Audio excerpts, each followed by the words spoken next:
Situation serious आहे. आपलं सरपंच पद महिला राखीव म्हणून घोषित झालंय. एक पेवर घेतो. आपल्या पॅनलची सरपंच पदाची उमेदवार म्हणून अगं बाई, दूध.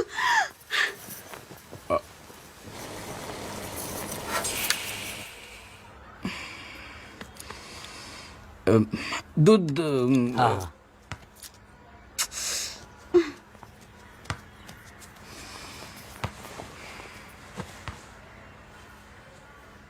गॅसवर साय सांडली की मनाला लय लागतं माझ्या. एक पातेलं दूध उतू गेलं म्हणून काही होत नाही, काही होत नाही. इथं दूध उत्पादक संघाचे माजी अध्यक्ष बसलेत आणि तुझं काय चाललंय? तर तुला सरपंच पदाची उमेदवार म्हणून उभं राहायचंय. हा, त्याकरता जनरल नॉलेज बिलेज पाहिजे पक्का. हाय, बोला. आजूबाजूच्या परिस्थितीची माहिती पाहिजे. उद्या कोणी विचारलं आपले राष्ट्रपती कोण, माहितीये का? ते आपल्या आजूबाजूला असतात का?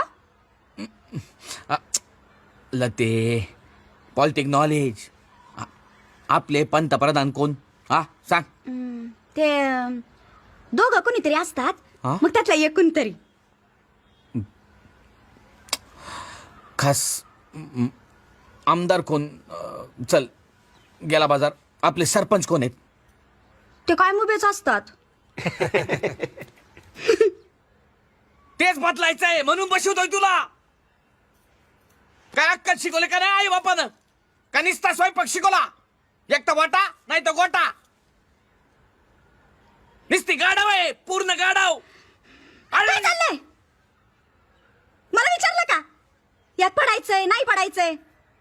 हा, मी विचारलं का कधी पिठल्यात तेल तिखट किती घालतात ते? पुरण न सांडता पुरणपोळी कशी लाटा? काय हो पिशे?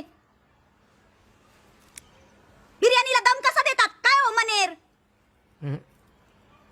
आणि हे आल्याच्या ऐवजी हळकुंड किसणारे.